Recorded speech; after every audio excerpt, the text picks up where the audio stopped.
n'avais pas prévu de faire l'introduction, mais compte tenu des difficultés de Valérie qui n'a pas l'air de pouvoir parler, je commence, Valérie, sauf si tu m'intimes l'ordre de ne pas commencer. Je regarde dans le chat. Il dit oui. Bon, ben, parfait. Eh ben, bonjour à vous toutes et à vous tous. Merci de participer à ce temps d'échange. Ça me fait très plaisir de commencer la promo de mon livre avec la JE et ses membres avec qui, évidemment, on a navigué, avancé pendant tant d'années sur ces questions-là.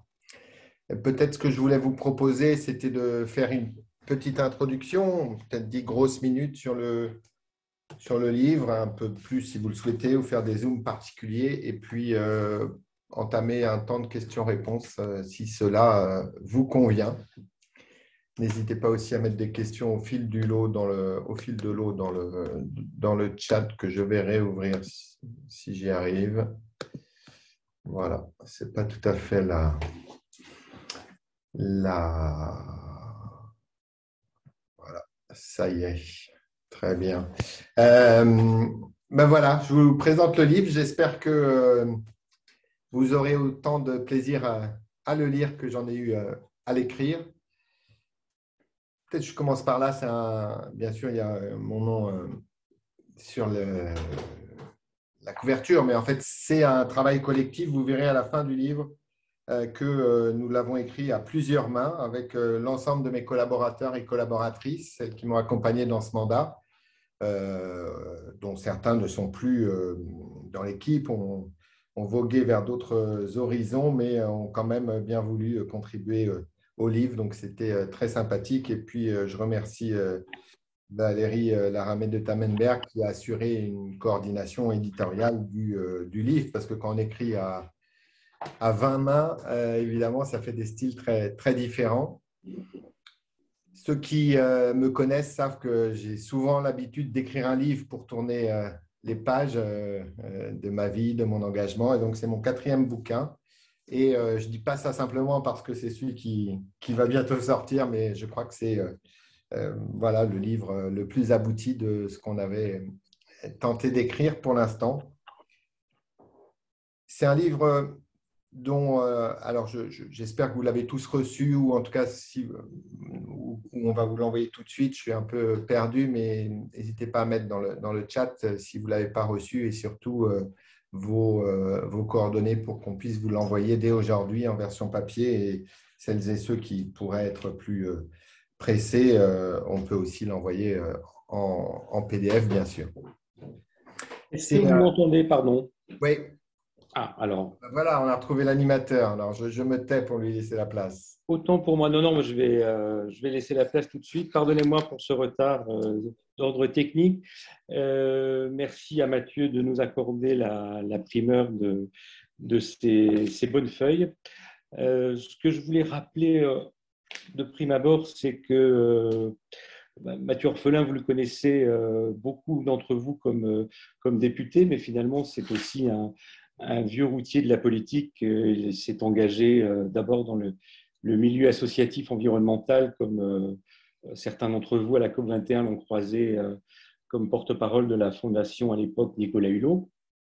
Puis il s'est engagé effectivement en politique sous les couleurs d'Europe Écologie et Verts et a été élu au Conseil régional des Pays de la Loire. Comme vice-président, il s'est notamment occupé d'éducation avant de changer d'engagement et d'avoir été élu durant ces 5 dernières années comme député, d'abord La République En Marche, puis député sans étiquette. Voilà pour la présentation liminaire, comme on dit à la CGT. Je te rends la parole, Mathieu. Merci beaucoup, Valérie, et merci encore pour l'invitation. C'est vrai que c'est assez symbolique de commencer la promo de ce bouquin avec la JE, comme je le disais, parce qu'on s'est souvent croisés avec les uns et les autres au cours de ces années. On devient les uns et les autres des vieux routiers de l'engagement écologiste. ce livre, on a décidé de l'écrire assez tardivement, à la fin du mandat, en se disant quand même, on a vécu tant de choses, il y a tant de choses à raconter, tant de choses qu'on n'avait pas encore dit sur ce mandat. Et puis, la nécessité de ne pas être dans un exercice traditionnel de bilan un peu lénifiant de ce que c'est qu'un mandat. C'est plutôt un livre qui essaye de faire la part des choses, de parler aussi bien des victoires que des défaites, et de ne pas simplement s'intéresser au passé, mais aussi évidemment de parler de l'avenir, parce que l'essentiel des combats reste devant nous. Vous voyez le sous-titre du livre, ce qu'il reste à faire, et ce livre doit aussi servir à lister les combats qui commencent aujourd'hui, dans un moment bien particulier où on est en début de quinquennat et où les choses se mettent en place. J'imagine qu'il y aura des questions là-dessus. On a une organisation et des ministres nouveaux, et tout ça est à un moment bien particulier pour notre pays, et avec les premiers pas du nouveau gouvernement qui peut étonner sur certains sujets. Je repense à la déclaration de la ministre de Montchalin ce matin sur le glyphosate. Enfin, voilà, on aura peut-être le temps dans l'actu, parce que je ne veux pas tellement non plus orienter vos questions et pouvoir plutôt me mettre à votre disposition. Moi, je suis fier de ce livre parce que vraiment, il raconte de l'intérieur à l'Assemblée nationale comment ça s'est passé sur des événements dont je n'avais pas forcément parlé encore. Je repense, puisqu'il est à côté de moi, au travail qu'on a fait avec David Glotin sur l'évaluation de la loi climat. Et je révèle dans le livre comment l'étude d'évaluation de la loi climat a été volontairement caviardée par les cabinets des ministres concernés. Donc, vous verrez pas mal d'anecdotes sur ces 5 années où j'ai eu la chance de pouvoir être d'abord dans la majorité, puis dans un entre-deux, puis dans une minorité, coprésident du groupe Écologie, Démocratie, Solidarité, qui certes n'a vécu que 5 ans, 5 ans, ça aurait été trop beau, 5 mois, mais a, je crois, réveillé vraiment l'Assemblée nationale pendant la deuxième partie de mandat.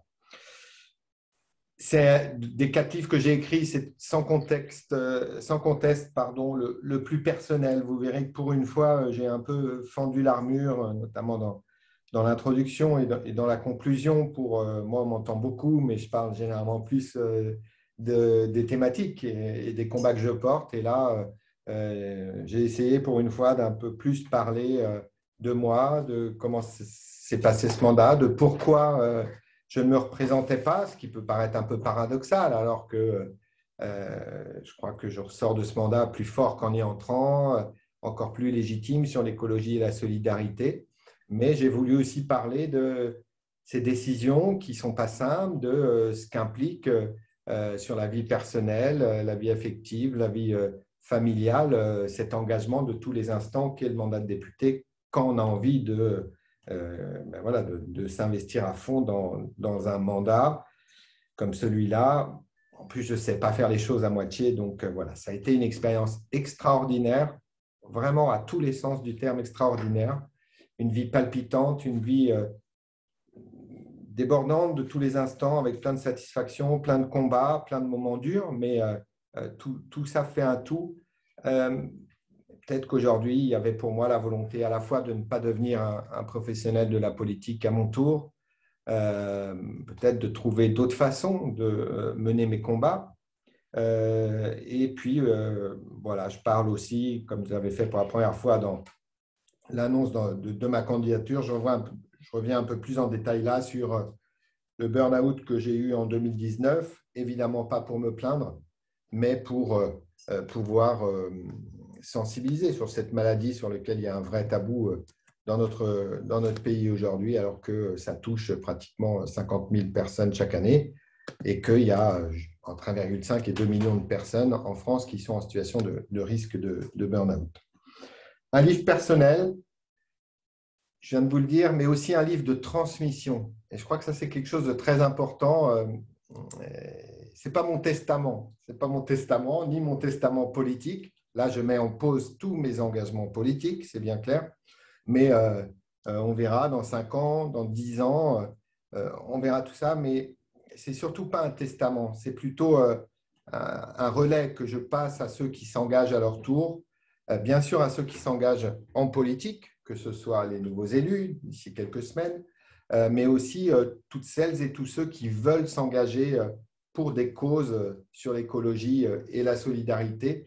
Et ça, c'est quelque chose que j'essaye de montrer dans le bouquin, c'est il s'y engage, on peut s'engager de 1000 façons et tout est politique. Et l'engagement peut prendre toutes les formes possibles dans la vie associative, dans des mobilisations spontanées, dans la vie professionnelle, bien sûr dans la politique aussi, mais c'est un livre qui est dédié, vous l'avez vu, à toutes celles et tous ceux qui ne veulent pas se résigner.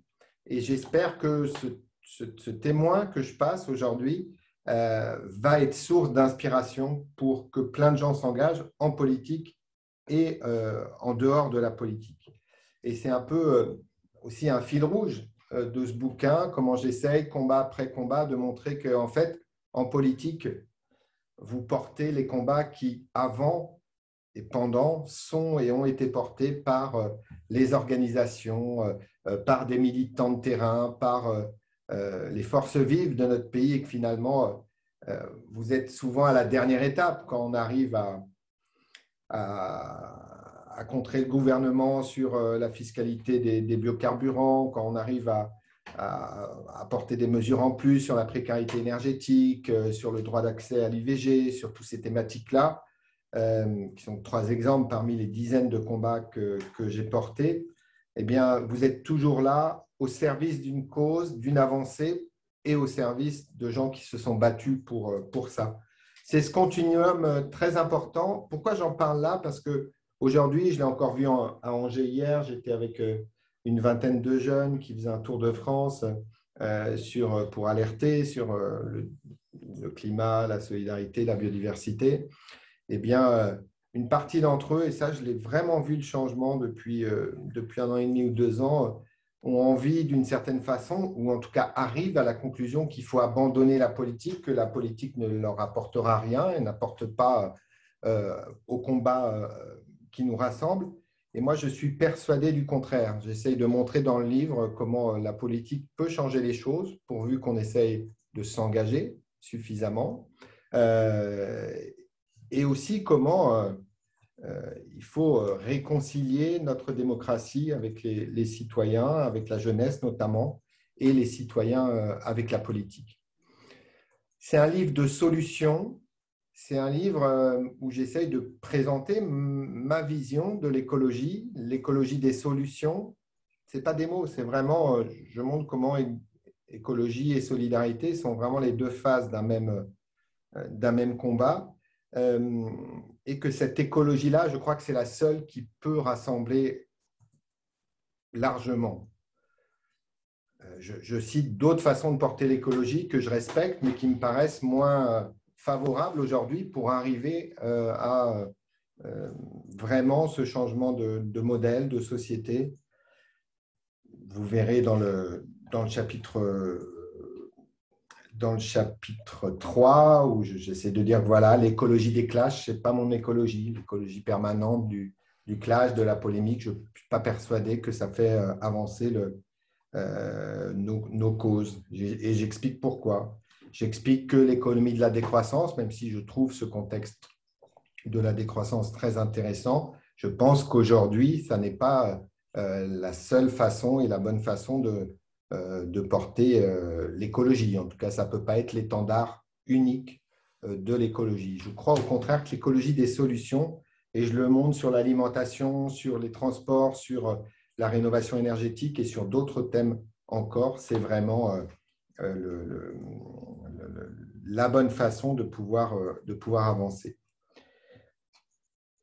Il y a évidemment un zoom fort sur le climat. Alors, je n'oublie pas la biodiversité. Je crois que ce sera un des grands enjeux aussi des prochaines années, d'arriver à ce que ces 2 enjeux environnementaux soient portés au même niveau et se pollinisent, j'allais dire, entre les combats biodiversité et les combats climat. Les combats environnementaux et les combats énergétiques. bon, on ne peut pas dire que l'architecture choisie pour le nouveau gouvernement respecte parfaitement ça, puisqu'ils sont revenus à une version que nous, les vieux, avons bien connue, l'énergie d'un côté, l'environnement de l'autre. Et on sait que ce n'est pas le meilleur gage pour que tout ça marche. Mais en tout cas, sur les sujets de cette transition globale, de la transition y compris climatique, j'essaye de montrer dans le bouquin aussi où sont les ordres de grandeur et quels sont les sujets sur lesquels il faut faire porter la priorité demain. Je pense au commerce international où j'essaie d'expliquer en donnant des chiffres, en montrant ce qui s'est passé au cours des 5 dernières années, que l'essentiel se joue sur des sujets sur lesquels beaucoup reste à défricher. Le commerce international est un exemple, la régulation de la publicité en est un autre. Et puis, le livre, c'est 4 chemins que je propose pour la suite. Alors, vous verrez, dans chacun de ces 4 chemins, il y a à la fois... il n'y a pas une partie bilan et une partie future, tout ça est mixé, mais j'essaie de montrer la continuité des combats et l'étendue de ce qui reste à faire. Bon, on sait que c'est un enjeu majeur, mais qui n'aura que des avantages si on arrive à relever ces défis. Et donc, le 4e sujet, je viens sur des thèmes plus de solidarité, solidarité fiscale, solidarité avec ceux qui ont le moins de moyens. Je reviens sur les révolutions qu'il faudrait, sur la politique économique, la politique fiscale de notre pays. Et puis, cette partie finit aussi sur une thématique que je trouve beaucoup trop absente des débats politiques aujourd'hui, y compris des débats à la présidentielle, qui est la réduction du temps de travail et le chemin qu'on pourrait prendre pour aller vers un équivalent 32 heures. Vous verrez qu'il y a une semaine, et c'est en lien avec le livre, on a déposé une proposition de loi sur la réduction du temps de travail pour que pendant 4 ou 5 ans, les entreprises qui le souhaitent puissent, en échange de déductions sur les cotisations sociales, puissent expérimenter cette réduction du temps de travail sur lequel beaucoup d'expériences dans d'autres pays européens et dans le reste du monde aujourd'hui montrent que là, il y a une voie vers un plein emploi plus partagé, mais aussi vers un nouvel équilibre entre vie professionnelle et vie familiale. Je vais peut-être terminer avant d'enchaîner les questions-réponses en vous disant que ce livre, on l'a écrit en 3 semaines, si on ne compte pas les corrections et tout ça. Et le premier chapitre, je l'ai écrit juste après la séance, le 1er mars, où l'Ukraine avait été... L'invasion de l'Ukraine avait commencé depuis quelques jours et on était tous réunis, tous les députés de toutes les forces politiques. L'invité d'honneur était l'ambassadeur de l'Ukraine en France et il y a eu ce grand moment d'émotion d'un pays rassemblé pour dire à nos frères ukrainiens, on est avec vous, on est avec vous. Et le livre, il se termine et on a fini de l'écrire à un moment où on en était, je crois, à 10 millions de personnes déplacées en Ukraine. Et donc, cette guerre en Ukraine, ses conséquences aussi sur notre système énergétique, notre approvisionnement en gaz et en pétrole, sur cette notion de sobriété qui est enfin dans le débat public, mais à quel prix? Impossible de se satisfaire alors que pour la première fois, on arrive à parler de sobriété, mais c'est uniquement en raison de la guerre et des difficultés auxquelles l'Ukraine et nos pays sont confrontés. Mais donc voilà, il y a aussi ce sujet de la guerre qui imprègne tout le livre. C'est un cri du cœur, ce livre. Voilà, c'est mon engagement pour le climat, pour la biodiversité, et je crois que j'espère en tout cas que le livre vous plaira et que ça fait un témoignage politique peut-être un peu inhabituel parce qu'un peu plus personnel, mais en même temps donnant des solutions. Et si je voulais que le lecteur ne retienne qu'une seule chose du livre, c'est possible, c'est possible, c'est possible si on se bat, c'est possible si on se bat ensemble. C'est un livre aussi qui, je crois, montre que rien ne se passe sans le collectif. Et puis, voilà, j'espère que ce sera source d'inspiration pour tous les jeunes et moins jeunes qui veulent s'engager, puis aussi pour les nouveaux députés, parce qu'il y aura un renouvellement important, Et je crois qu'avec ce deuxième mandat, Emmanuel Macron nous dit on va en faire au moins 2 fois plus sur le climat. Ben, tant mieux, parce que ça fait 3 ans et demi que j'ai quitté la majorité. C'était exactement sur cette question de rythme, de changement de rythme. Et je crois que voilà, il faut continuer à se battre. Voilà, je ne voulais pas faire trop long pour laisser du temps aux questions-réponses, mais je peux être beaucoup plus long si vous le souhaitez. Alors, pour lancer la séance de questions-réponses, est-ce qu'on peut juste tenter de répondre à la question suivante? C'est entre le moment où vous vous engagez aux côtés d'Emmanuel Macron il y a un petit peu plus de 5 ans et les plus de 2 ans après, vous quittez la majorité présidentielle, qu'est-ce qui n'a pas marché fondamentalement? Est-ce que c'est la méconnaissance totale du sujet de vos collègues parlementaires? Est-ce que c'est une absence de volonté politique de la part du gouvernement? Est-ce que c'est un mélange des deux? Est-ce que c'est encore plus compliqué que ça? Alors, je suis parti au bout de… Un petit Larsen. Je suis parti au bout d'1 an et demi, qui était une décision difficile, hein, quand vous êtes pratiquement un des premiers députés à quitter la majorité. Et quand je l'explique au collège, aux collègues de la majorité, je leur dis, je pars parce que nous ne sommes au bon rythme sur aucun des grands chantiers de la transition écologique. Et ce diagnostic que j'ai posé à ce moment-là, qui était complexe, pour moi, évidemment, ce n'était pas rien, eh bien, il s'est trouvé conforté toute la fin du mandat. Et même là, aujourd'hui, quand Emmanuel Macron dit « je vais faire 2 fois plus », c'est même par lui la démonstration que ce que j'essayais de défendre au sein de la majorité, ça aurait pu ne pas se passer comme ça si mes alertes avaient été entendues. Et c'est vraiment une question de rythme, de volonté politique. Enfin, pour moi, pour répondre à la question de Valérie, il y a vraiment les deux. Je vais revenir l'un après l'autre, mais il y a la volonté politique et puis il y a la question d'éducation, de connaissance de ces sujets-là par les parlementaires et les autres acteurs, ministres, conseillers de ministres, etc. Mais oui, aujourd'hui, il a manqué au cours de ce mandat la volonté politique. Ça ne veut pas dire que rien n'a avancé. Souvent, j'ai eu 100 fois la discussion avec des collègues de la majorité, avec qui je continue de bien m'entendre pour un bon nombre. Je ne suis pas parti fâché, je suis parti sur un vrai désaccord politique. Ils me disent, mais Mathieu, tu n'es jamais content, regarde, on en fait plus que François Hollande. Mais enfin, quand même, heureusement que le président Macron fait mieux que le président Hollande, et heureusement que le président Hollande fait mieux que le président Sarkozy. Les choses avancent, l'urgence, elle est encore plus là, les connaissances augmentent. Et donc, cette capacité à toujours regarder par rapport au passé et jamais par rapport aux enjeux qui arrivent, eh bien, je crois que c'est un des problèmes fondamentaux qui est renforcé par le fait, et je le dis dans le bouquin, je réponds à cette question, quelle est la plus grosse erreur que j'ai faite dans ce mandat? J'en ai fait un certain nombre. Mais l'erreur majeure, c'est que j'ai mésestimé au début du mandat le manque de connaissances et d'appropriation des sujets de biodiversité, de climat et d'environnement par la plus grande partie des parlementaires de la majorité. Vous savez, j'ai essayé de faire au cours du mandat, j'ai été le premier à faire que les rapports du GIEC soient présentés devant tous les députés, faisant venir Valérie Masson-Delmotte à l'Assemblée, en même temps que Greta Thunberg. Après, on a eu plein d'actions sur ces sujets-là. Mais je crois que si c'était à refaire, et on lance un défi d'ailleurs dans le bouquin aux scientifiques du GIEC et aux think tanks, en leur disant former les nouveaux députés dès les premiers jours. Pourquoi pas dès le jour de leur élection? Mais tant qu'on a cet écart et cette absence de ce que j'appelle la pleine conscience écologique, pleine conscience climatique chez les parlementaires, on ne pourra pas avancer suffisamment. Et puis, le deuxième sujet, c'est la volonté politique.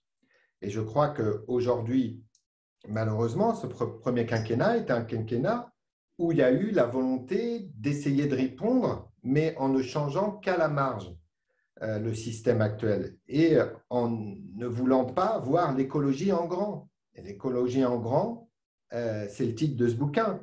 Et c'est ce qui manque pour l'instant. Et pour l'instant, on y va à demi-pas, à petits pas, donc on n'y arrive pas. Alors qu'on se retrouve dans cette transition un peu en catastrophe qu'il faut faire parce qu'on paye des dizaines d'années d'inaction, la seule solution, c'est d'y aller franchement. Franchement, je montre dans le bouquin comment, sur chaque grand secteur, on connaît les solutions qui changeraient la donne. Sur la rénovation énergétique, l'avance totale du coût des travaux. Sans ça, vous ne pouvez pas faire d'obligation de travaux. Sur la mobilité, l'éco-prêt à taux zéro pour les personnes précaires qui veulent changer de véhicule, etc., etc. Ces mesures-là, on les connaît, mais il faut changer. Il faut changer et il faut avoir la volonté politique d'investir. On redonne les chiffres dans le bouquin. Et je redis que, par exemple, dans le budget 2022, l'État lui-même, dans ses documents budgétaires, prévoit qu'il manque 14 milliards d'euros d'investissement dans la transition écologique. Rien qu'en 2022, 14 milliards. C'est écrit noir sur blanc c'est écrit noir sur blanc dans le PLF. Donc voilà le type d'échange que j'avais avec eux. Je leur dis, mais comment vous pouvez accepter dans votre PLF qu'il manque autant? Et dès qu'on va réussir ce changement de rythme, j'espère que la nouvelle organisation avec la planification écologique pourra le permettre, parce que moi je veux toujours la réussite de notre pays, eh bien, voilà, mais on ne peut pas changer les choses, on ne peut pas répondre aux défis sur la biodiversité, sur le climat, sur la solidarité, en changeant les choses à la marge. Il faut les changer vraiment. Et un des autres fils rouges du livre, c'est de montrer qu'à chaque fois, ça n'a que des avantages sur la solidarité, le social et l'économie. Donc voilà, pour répondre aux questions, il y a vraiment un problème du côté de la volonté politique et il y a un problème du côté de l'éducation. Et puis après, je finirai par là, j'ai oublié dans mon intervention de départ, mais il y a aussi des thèmes sur lesquels il faut qu'on avance. Et on vous remet dans le livre sur notre avenir énergétique.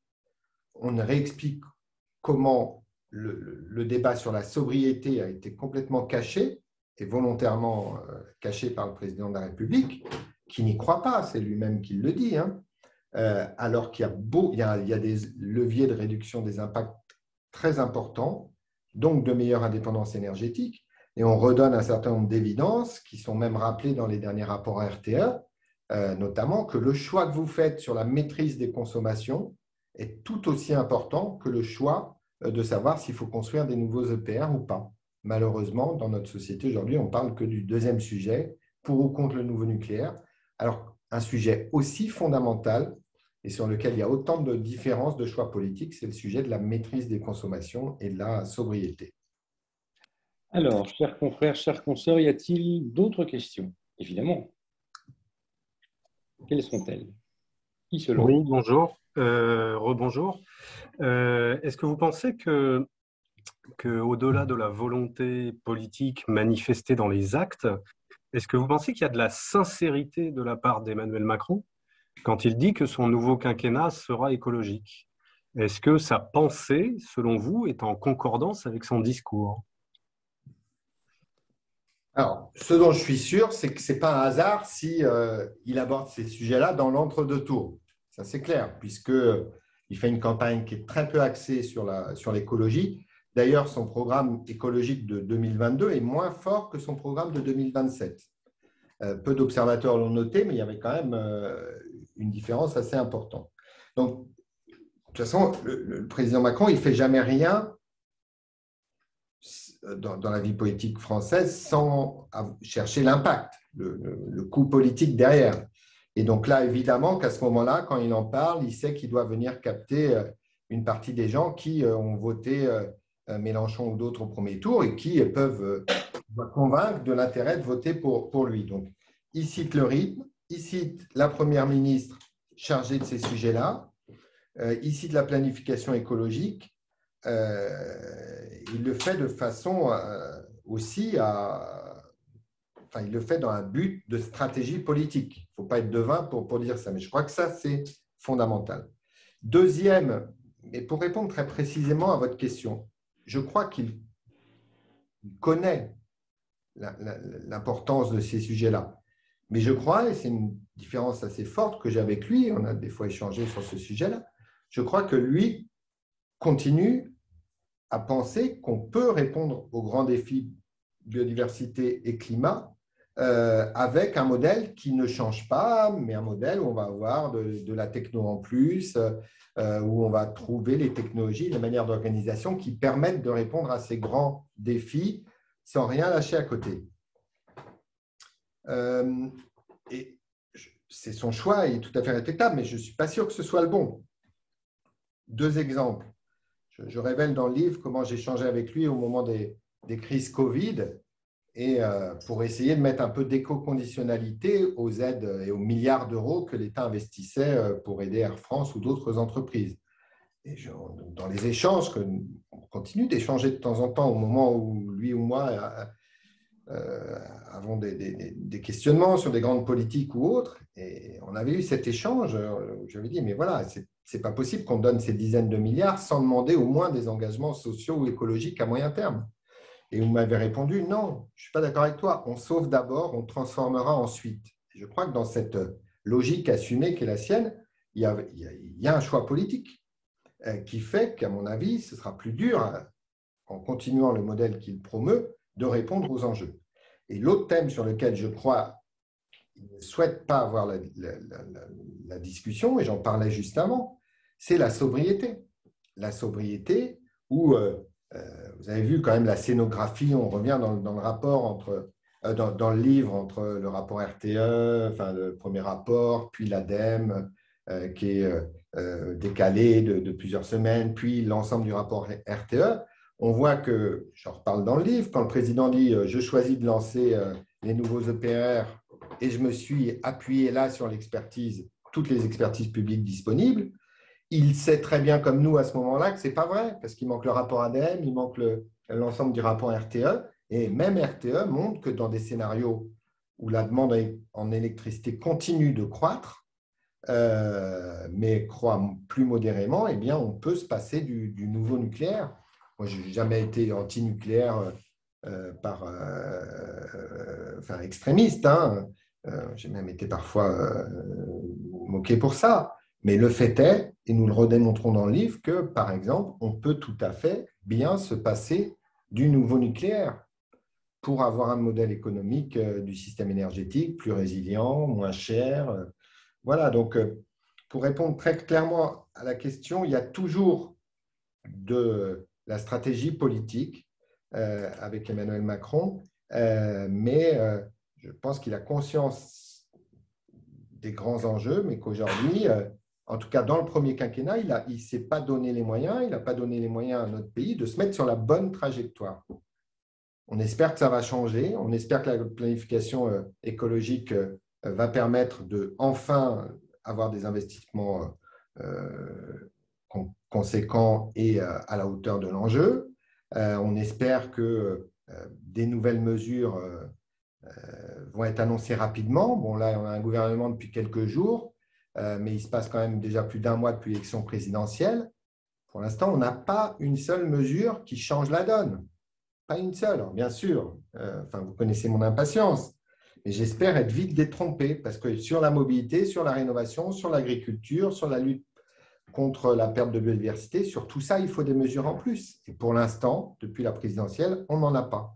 Et donc, je crois que même c'est dans son intérêt, s'ils veulent continuer à avoir une chance de pouvoir montrer que les choses changent, il faut qu'ils se donnent les moyens d'annoncer des mesures qui montrent qu'enfin, ils ont compris. Les plus anciens d'entre nous se souviennent qu'effectivement, la structure gouvernementale ressemble à celle qui prévalait avant le Grenelle de l'environnement, donc avant 2008. Est-ce que finalement, c'est une aussi mauvaise chose que ça? Parce que ce qui change par rapport à cette structure initiale, c'est la présence d'un secrétariat à la planification écologique qui sera finalement le grand décideur des priorités. Est-ce que c'est, à votre avis, une bonne chose, une mauvaise chose, ou est-ce qu'on n'en sait rien? Bon, d'abord, qu'il y ait une structure rattachée à Matignon qui permette de enfin piloter nos politiques énergétiques, environnementales, climatiques et de lutte contre la perte de biodiversité. Ça, c'est plutôt une bonne chose parce qu'on sortirait du jeu traditionnel des arbitrages perdus, voilà, que tout le monde connaît bien. Donc, qu'il y ait une structure. Maintenant, il faut qu'Antoine Peillon, dont on connaît les positions par ailleurs, hein, qui est quelqu'un de très compétent, mais dont on connaît les positions. Il faut que cette structure, elle ait les moyens. Quand on m'a demandé combien, moi je dis entre 30 et 50 personnes. Qu'on sorte des gens de leur ministère et des organisations publiques, ADEME, ANA, Agence de l'eau, etc., et qui a un vrai pilotage de cette équipe de 30 à 50 personnes et qui impulse ces politiques, ça c'est très bien. Et surtout, faire ce que jamais le gouvernement n'a voulu faire pour l'instant, c'est suivre précisément les politiques.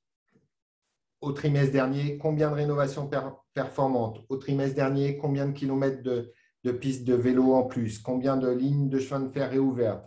Combien d'entreprises aidées sur l'éco-conception, etc., etc.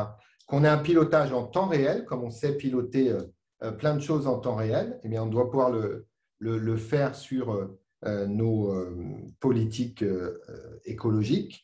Donc, qui est ce pilotage-là, ça me paraît aller vraiment dans le bon sens. Si on s'en donne les moyens et s'il y a un suivi et une réorientation permanente des politiques publiques. Les chiffres sur la rénovation énergétique ne sont pas bons les dernières semaines, hein, les derniers mois. Les chiffres sur la mobilité alternative au diesel et à l'essence, bon, moi je vois qu'on est à 10%, tout le monde dit cocorico, ben non, ça veut dire qu'il reste 90% d'essence et diesel. Donc à ce rythme-là, ça n'arrive pas. Après, j'ai plus d'inquiétude sur l'architecture qui a été retenue. Et effectivement, Valérie Laramé nous disait qu'on revenait à l'ancien temps pour nous, mais on a connu ça à un autre moment. Ce qui me gêne le plus, c'est peut-être de voir réapparaître cet antagonisme-là entre l'énergie d'un côté, des gens importants, entre guillemets, hein, et l'environnement de l'autre, les petits oiseaux, comme on parlait. Alors qu'aujourd'hui, tous les scientifiques, l'IPCC comme côté biodiversité, EBS. Voilà, nous disent il faut traiter les sujets ensemble. Et c'est vrai que moi, quand on a commencé à lire qu'ils voulaient redécomposer en 2 ministères, moi, je me suis dit, wow, c'est plutôt un recul. C'est quand même plutôt un recul, parce que c'est un recul vers ce qui se faisait avant le Grenelle, mais en plus, ça n'est pas cohérent avec cette volonté IBPES et GIEC de dire qu'il faut traiter les sujets ensemble. Parce qu'il va vraiment falloir qu'on arrive à traiter les sujets ensemble. Je vous donne un exemple parmi d'autres, mais on veut développer très massivement l'éolien en mer. Très bien, je l'ai porté assez dans ce moment-là pour le dire, mais ça ne peut pas être fait sans mieux prendre en compte la biodiversité marine ou la biodiversité aérienne, parce que ces parcs-là, sur la planification, leurs endroits où on les met, les techniques, tout ça, l'impact biodiversité, il doit être partie intégrante de la prise de décision. Et donc, voilà, moi, je regarde avec un peu de méfiance c'est le fait que c'est été découpé en 2 ministères. Maintenant, on sait que finalement, transport et logement seront dans un seul des 2 ministères. Bon, tout ça, il y a quelque chose de pas très naturel. Ça peut être compensé si jamais le pilotage est effectivement bien assuré au niveau du Premier ministre.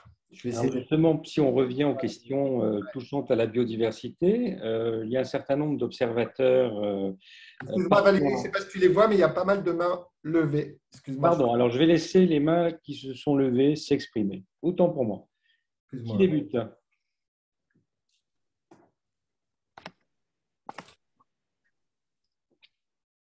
Hélène, on ne vous entend pas. Il faut que vous mettiez votre micro. Oui, pardon. Je veux bien poser ma question parce que c'est dans la continuité de ce que vous disiez. Je voulais avoir un sentiment sur le fait qu'il n'y a a priori pas de personnes militantes ou convaincues de longue date sur l'écologie dans le nouveau gouvernement, sauf erreur de ma part. Et je voulais savoir comment vous voyez ces choses-là. Quels sont les avantages et inconvénients finalement? Est-ce que vous n'avez pas l'air de dénoncer ouvertement ce gouvernement comme pas perdu d'avance en termes d'objectifs environnementaux. Mais je voulais savoir un peu votre point de vue sur les avantages et inconvénients d'avoir des technocrates, des gens très compétents, mais pas forcément convaincus ou ayant une très grande culture sur ces enjeux et leur sorte de grandeur, quoi. Ouais, c'est une vraie question, un peu piégeuse, mais j'y réponds quand même, parce que c'est une vraie question. Bon, euh, je pense que c'est plus simple quand les gens arrivent en ayant un historique. Je le dis évidemment, je mets tout le monde à l'aise, j'étais évidemment pas candidat, hein, qu'il n'y ait pas d'ambiguïté, mais je crois que c'est toujours plus simple quand vous avez une personnalité qui arrive et qui a des prises de position assumées sur la thématique, quitte à ce qu'il n'ait pas tout à fait les mêmes au sein du gouvernement. Mais enfin, vous voyez par exemple le ministre de l'Éducation, le nouveau ministre qui a été nommé, ben là, il a un historique de sa vision, de ce qu'est l'éducation. Voilà, donc c'est toujours plus simple. C'est toujours plus simple quand les gens arrivent en posture de légitimité. Bon. Après, il faut modérer ça. Je veux dire, le plus important, c'est la volonté politique. La volonté politique de vraiment faire les choses. Et là, on va voir si le gouvernement change. Alors pourquoi moi, je leur laisse le bénéfice du doute à ce gouvernement. Pourquoi? Parce que moi, je ne veux qu'une chose, c'est qu'on y arrive. Je veux la réussite de notre pays. Donc, je veux dire, si ce deuxième quinquennat commence par des actes forts sur l'écologie, le climat, la biodiversité, bon, ce n'est pas le cas pour l'instant, mais il n'y en a qu'à quelques jours. Mais moi, je veux que notre pays réussisse. Et ça, je voudrais toujours que notre pays réussisse. Maintenant, on a une première ministre, je crois, dans tous les noms qui circulaient, qui est de loin celle qui connaissait le mieux nos sujets. Alors, bien sûr, on avait beaucoup bossé ensemble au début du quinquennat, nous, sur le plan vélo, sur la programmation des investissements, sur le conseil d'orientation des infrastructures, sur la loi mobilité. Chacun sait les différences d'approche qu'on a eues. Mais il y a des choses, d'ailleurs, qu'elle m'a refusé ici. Je fais une micro-parenthèse à l'Assemblée. Je me rappelle encore d'Elisabeth Borne m'expliquant en séance et en commission pourquoi elle ne pouvait pas mettre des quotas sur les billets d'avion. Bon, résultat, 6 mois après, le président, à l'occasion d'un conseil de défense où il n'y avait pas beaucoup d'annonces, a surpris tout le monde en remettant les quotas exactement tels que je la proposais. Donc, c'est aussi le jeu des arbitrages, etc. Et pourquoi je reparle des arbitrages, c'est parce que je crois que c'est tout l'enjeu d'Elisabeth Borne maintenant, c'est de sortir de cette posture de grande serviteur de l'État. C'est une grande serviteur de l'État, Elisabeth Borne. On a commencé à échanger au moment où elle était directrice de cabinet de Ségolène Royal. Mais aujourd'hui, il va falloir qu'elle passe dans ses nouvelles fonctions de Premier ministre et en voulant ce changement de cap, sur l'écologie. Mais ça va vouloir dire remettre des choses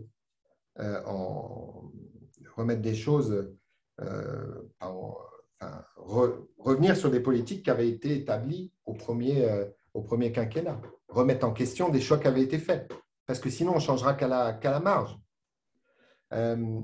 Voilà, l'écologie, c'est un combat, c'est aussi ce que j'essaie de montrer dans le livre. À la fin, vous verrez, j'ai fait un tableau avec toutes les victoires du quinquennat, tout ce qui est fait, tout ce qu'on a obtenu à moitié et tout ce qui reste à faire. Bien sûr, il y a encore un peu plus de sujets dans ce qui reste à faire, mais on a quand même obtenu un certain nombre de choses. Mais à chaque fois, on les a obtenus dans la confrontation politique avec le gouvernement ou avec une partie de la majorité ou avec la majorité. Rien n'est jamais simple sur l'écologie et la solidarité. Donc, en tout cas, on a Elisabeth Borne, cette organisation-là, et puis on a 2 ministres dont personne n'attendait les noms à ces postes-là, Agnès Pannier-Runacher et Amélie de Montchalin, qui sont de toute évidence des femmes politiques pour l'une et l'autre brillantes et très intelligentes, sans doute plus intelligentes que la plupart d'entre nous. Mais pour l'instant, moi, je ne les ai jamais vues se battre sur ces sujets-là. Se battre dans le sens, je pense, sur ce chemin de la solution. Agnès Pannier-Runacher, on a souvent échangé dans l'hémicycle sur la rénovation énergétique, mais elle, c'était toujours pour me montrer comment MaPrimeRénov' était le dispositif parfait et comment ce que faisait le gouvernement était exceptionnel. Ben non, MaPrimeRénov', c'est très bien pour certains aspects, mais pas du tout bien sur d'autres. Ça ne favorise pas aujourd'hui, tel que le gouvernement l'a conçu, les rénovations performantes. Le deuxième geste le plus financé avec MaPrimeRénov', c'est quand même les chaudières à gaz. Donc là, on est sur une autre question. Voilà. Donc, voilà, Agnès Pannier-Runacher, je l'ai vu accepter d'essayer de revenir sur l'un de mes amendements, l'interdiction de production en France de pesticides interdits en France et en Europe. Donc ça, je raconte l'histoire dans le livre. Ben, je l'ai vu dire oui au syndicat de fabricants de pesticides et à Bayer Monsanto quand ils ont dit soit vous faites sauter l'article qui est issu de l'amendement orphelin, soit on délocalise toutes nos usines en Allemagne. Donc moi, mes expériences avec elle, c'est plutôt ça.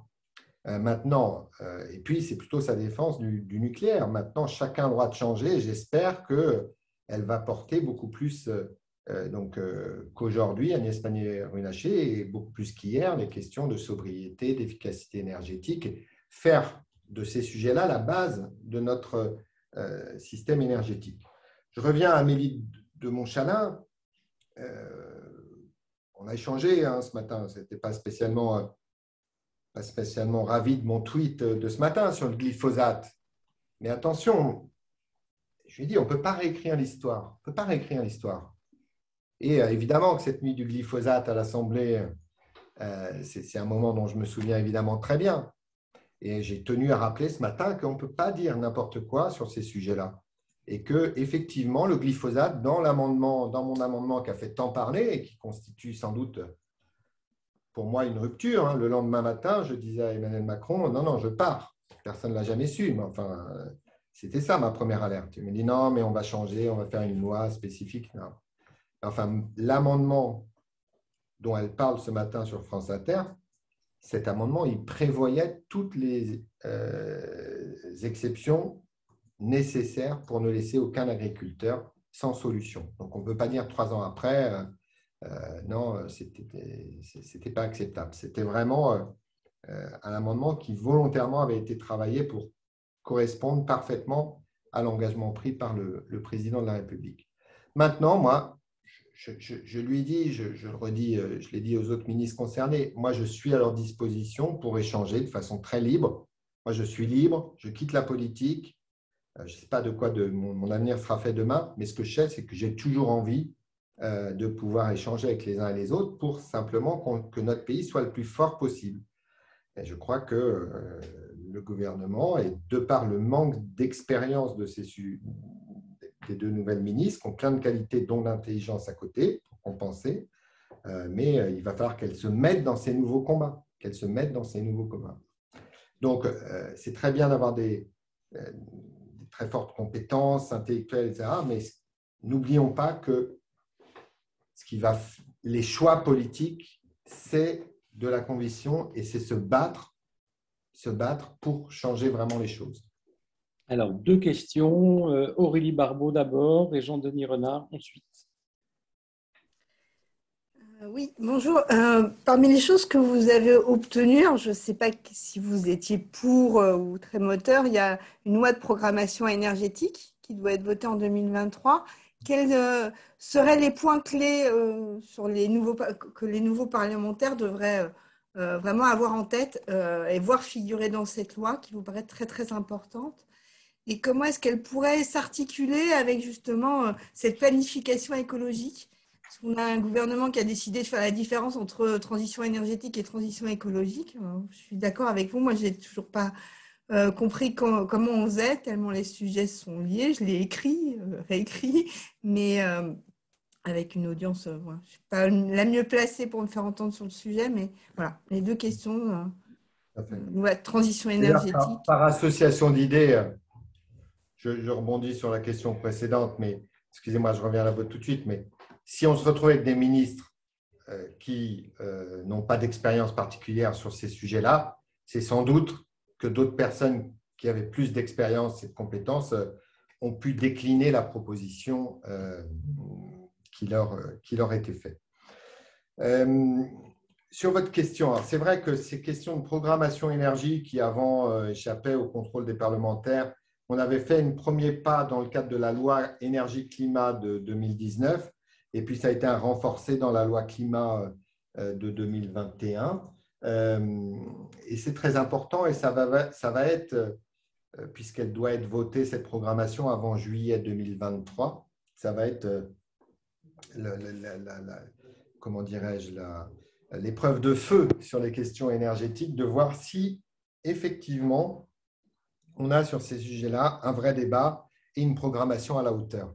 Et le grand risque, pour moi, le plus important, et pour répondre très directement à votre question, le plus important pour moi, pour les parlementaires, sera de repartir de l'existant, des rapports RTE, ADEME, des autres experts, et de vraiment, non pas se satisfaire des éléments de langage pour dire il n'y a qu'un scénario possible et c'est pratiquement celui où la consommation explose le plus fortement. Non, de revenir et de refaire ce travail qu'on a fait ici avec mon équipe. J'ai la chance d'avoir 2 ingénieurs dans mon équipe spécialisés sur ces questions-là. Donc, on a bossé des dizaines d'heures pour redécortiquer tous les rapports et voir qu'en fait, le débat actuel énergétique en France, y compris dans cette campagne électorale présidentielle, il a été pipé parce que c'est un débat qui ne s'intéresse pas à l'ensemble des hypothèses et effectivement, on voit qu'un scénario de maîtrise de la demande un peu plus fort,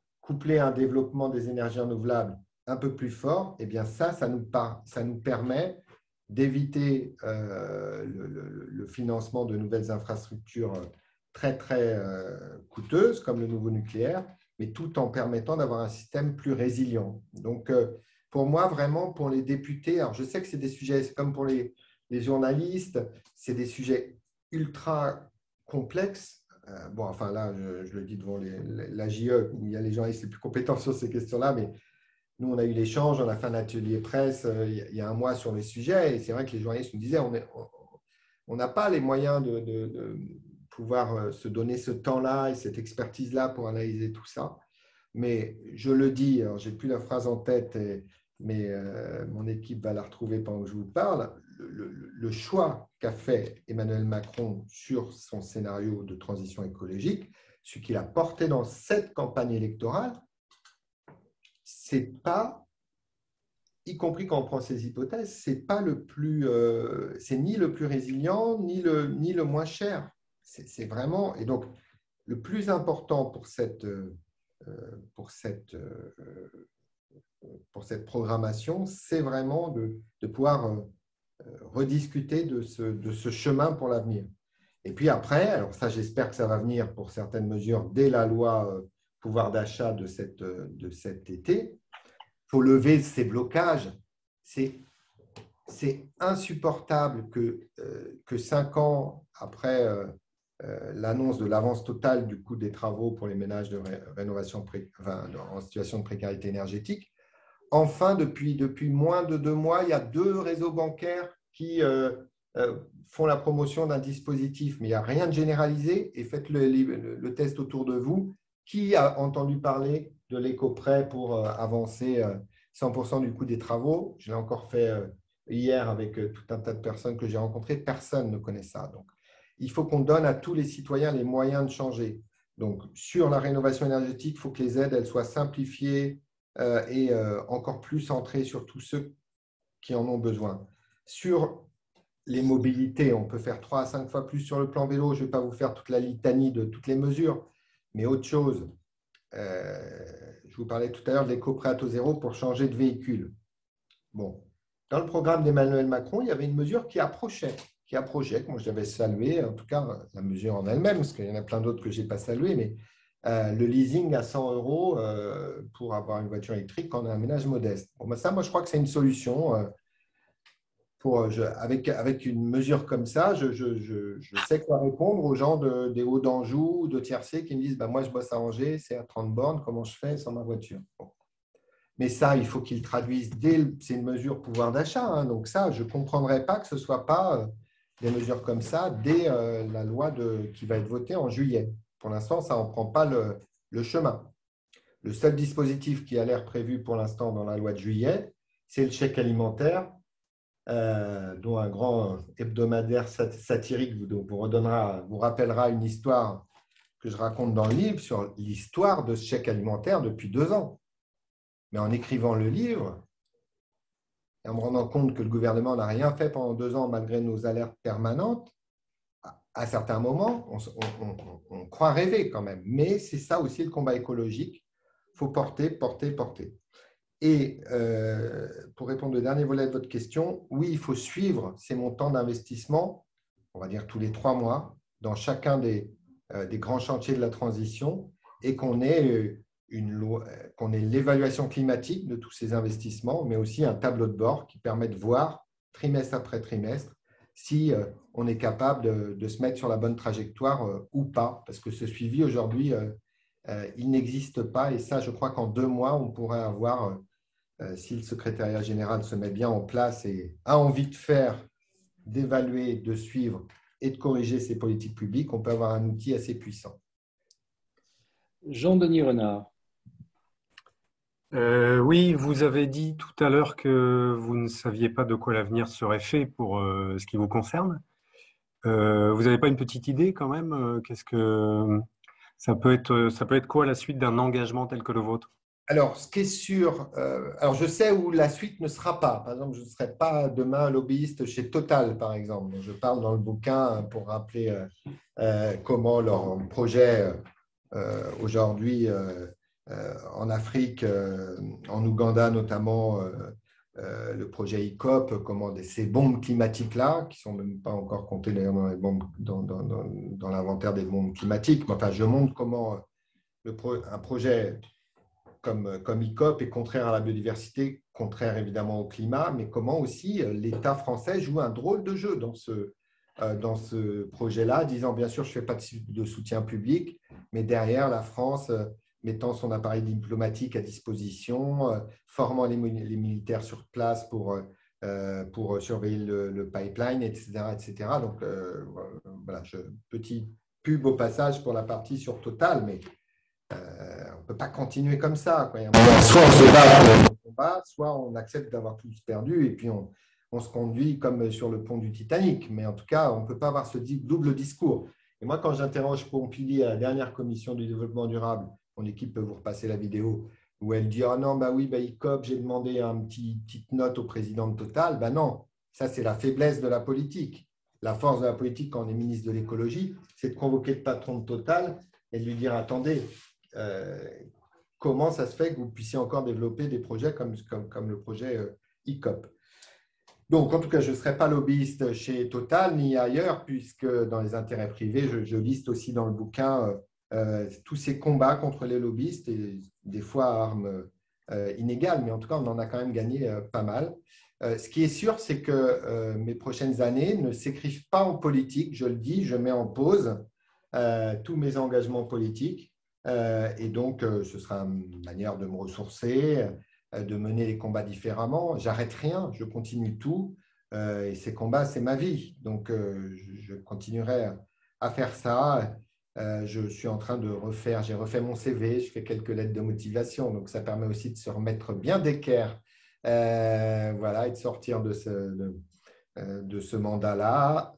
J'essaie de ne plus trop commenter la politique locale et nationale, mais de continuer à me battre pour ces sujets-là. Voilà, je pense que je m'orienterai plus vers le public ou le monde associatif que vers le monde économique ou les entreprises, même si j'adore les entreprises et si on a besoin d'elles pour avancer. Mais je vous tiendrai au courant dès que j'ai trouvé quelque chose. Si jamais il y a des postes très bien payés et avec assez peu de travail dans vos organisations respectives, n'hésitez pas à me… Non, très bien payé dans la presse, ça n'existe pas. Non, ce n'est pas possible. Non. Ben voilà. Voilà. Donc, je ne cache rien. Et puis, voilà, dans le journalisme, qui est un très beau métier, mais où on gagne… non, mais volontairement, j'ai annoncé tôt pour pouvoir me programmer, parce que j'aime tant la politique que ça va me créer un manque, je le sais.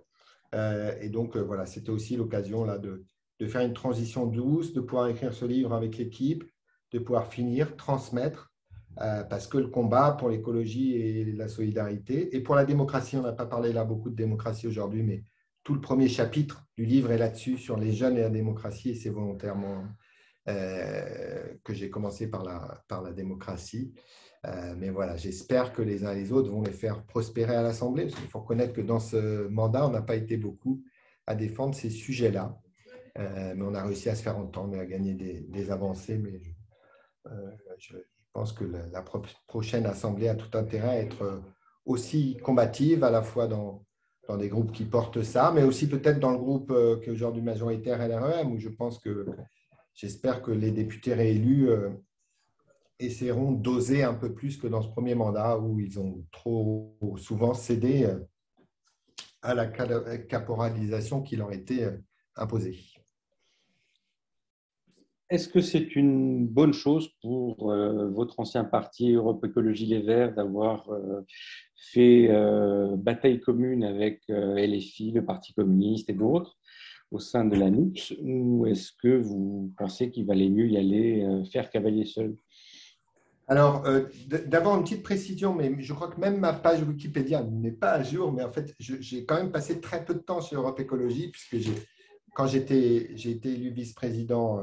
Non, je vais mettre un post-it pour changer les mentions. Mais en fait, moi, j'ai été 6 mois chez Europe Écologie les Verts de 2010 à 2011, enfin 6 mois ou un an, parce que je suis arrivé candidat pour eux, société civile, avec Dany, Jean-Paul Besset, Pascal Durand, tout ça.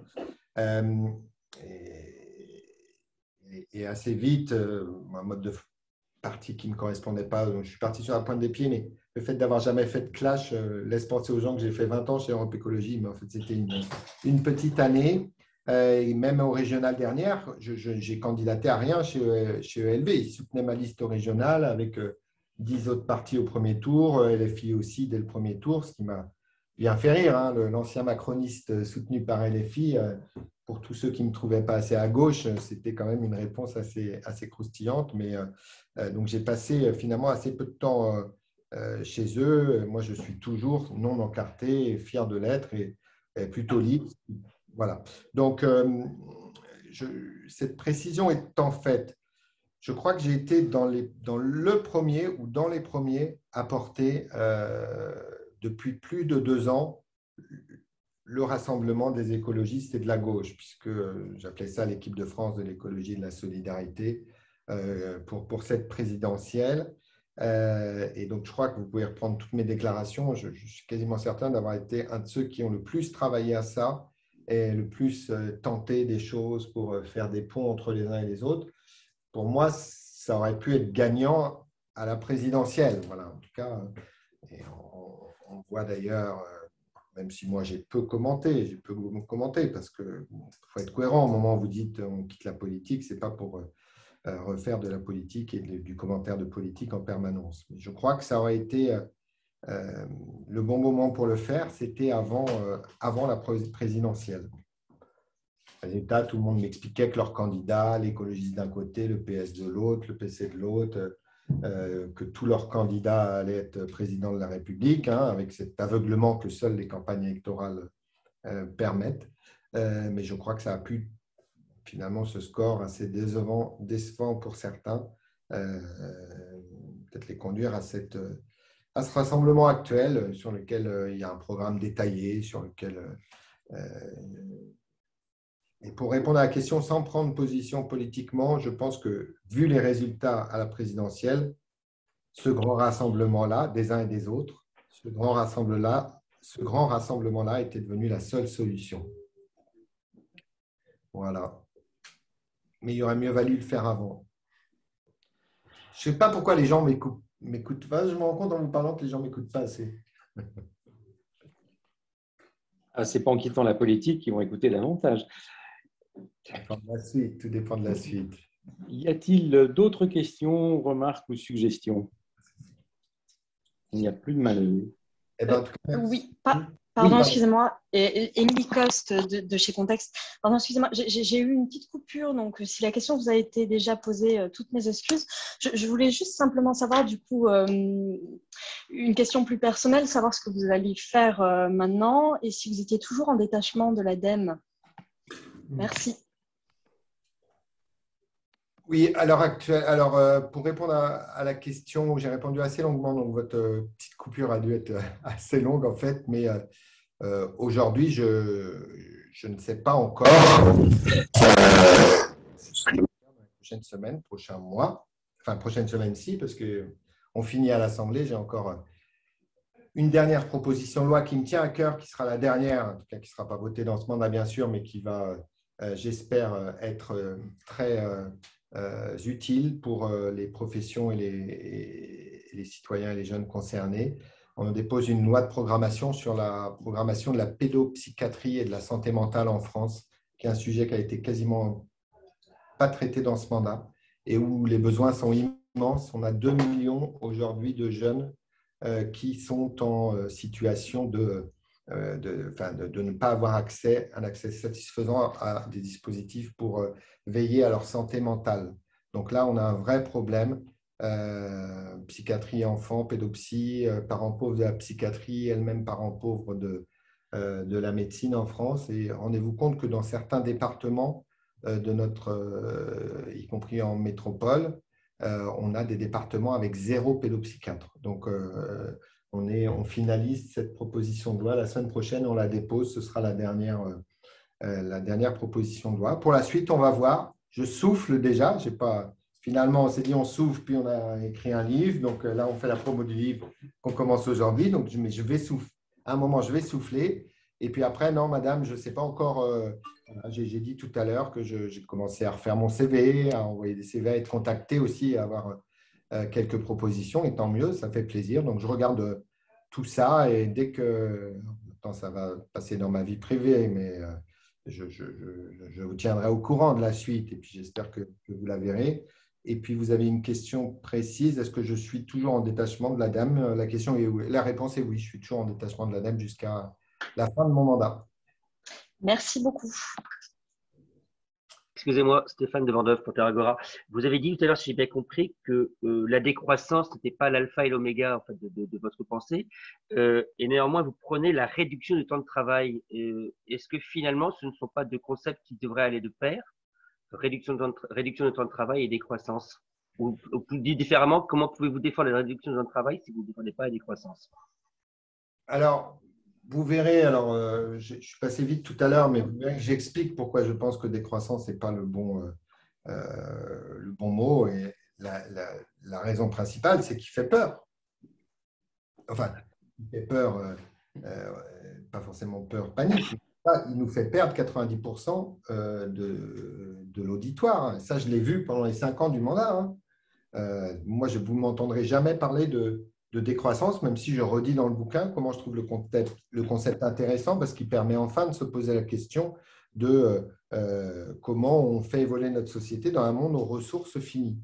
Voilà, moi j'ai longtemps parlé de croissance sélective, ou en tout cas faire croître ce qui est positif, faire décroître le reste.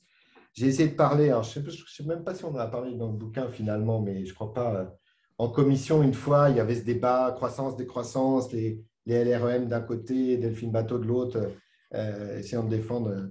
Et moi, j'avais essayé de mettre un peu de nuance dans le débat en disant mais on pourrait peut-être utiliser le concept de post-croissance, qui est le concept développé par Dominique Méda et pas mal de scientifiques en France, etc. Et là, la majorité de l'REM avait rigolé, parce qu'ils croyaient que j'avais inventé ce mot de post-croissance. Et là, je me suis dit, il y a quand même du boulot.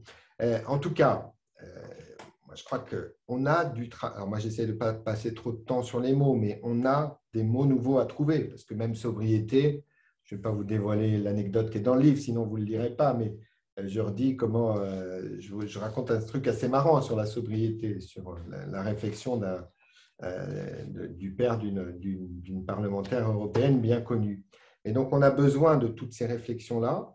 Et ce que je réapprends à nouveau, parce que des scénarios de l'ADEME et des 4 familles de scénarios de l'ADEME, c'est que nos scénarios bas carbone et neutralité carbone en 2050, ils sont tous basés, ils permettent tous une augmentation du PIB, ce qui n'est pas un objectif en soi pour moi, mais ils sont tous associés à une augmentation du PIB.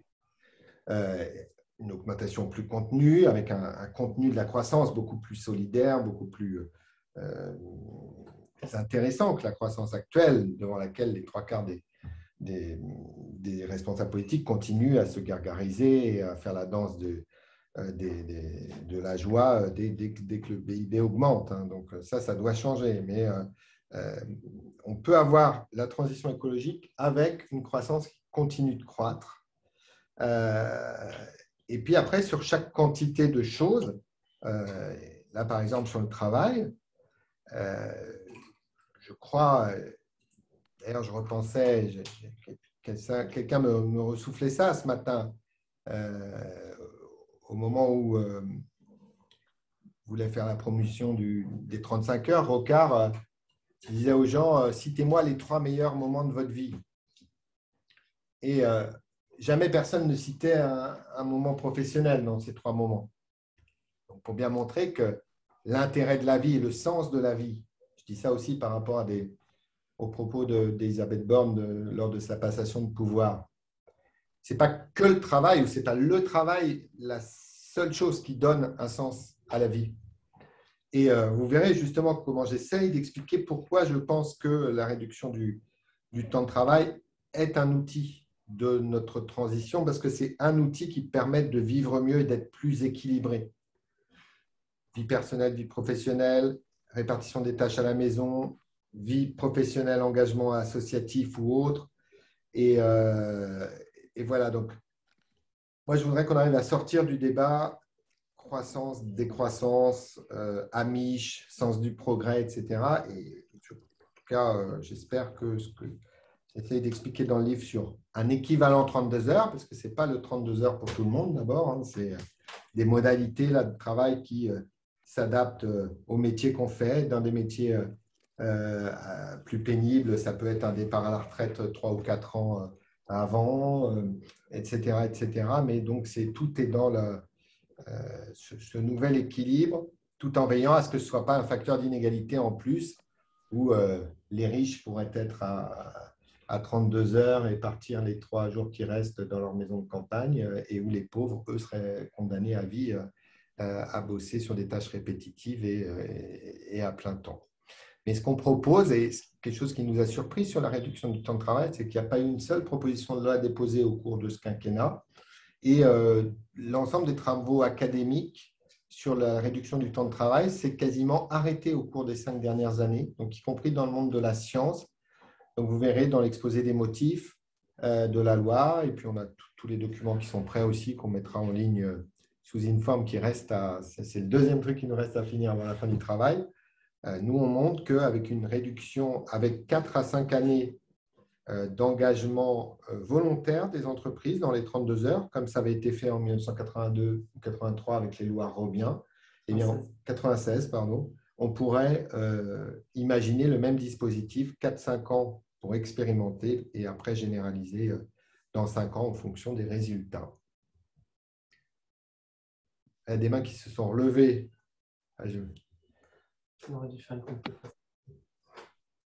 Question de Véronique Hamel, je crois. Oui, bonjour, je suis Véronique Hamel. Moi, je voulais savoir, à part une illustration avec les photos de Yann Arthus Bertrand, si la France a répondu concrètement à l'encyclique du pape François lorsqu'il a rédigé en 2015, que vous devez connaître sans doute, Laudato Si, sur la maison commune et l'environnement, pas seulement en France, mais vraiment à la surface de la Terre.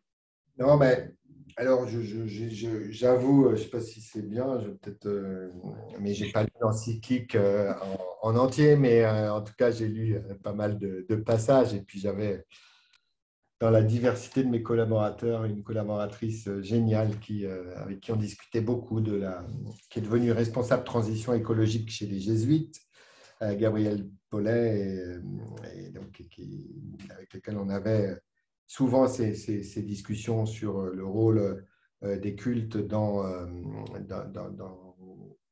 la réussite de cette transition écologique. Donc, tout ce qui participe pour moi à faire évoluer les consciences va dans la bonne direction, et quand une religion monothéiste ou une autre fait passer des messages à ses fidèles sur tout ça, je crois que c'est très important.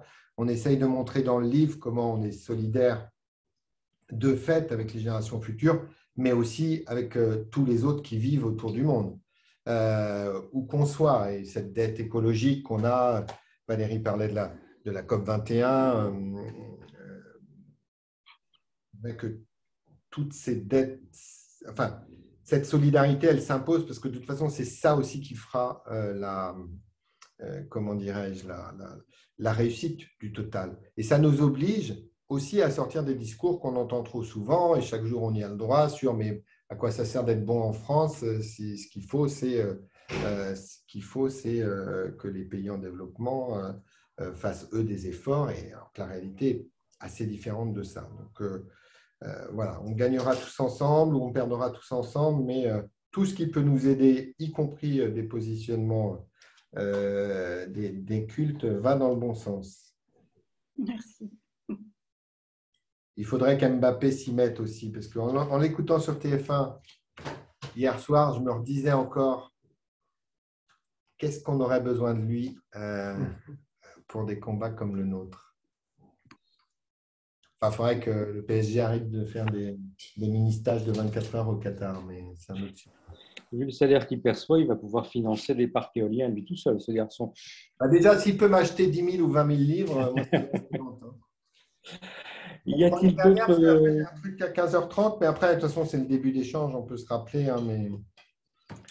Y a-t-il une dernière question pour finir? Oui, moi j'avais levé la main, Valérie, si tu Pardon, permets. vas-y Stéphane, je t'en prie.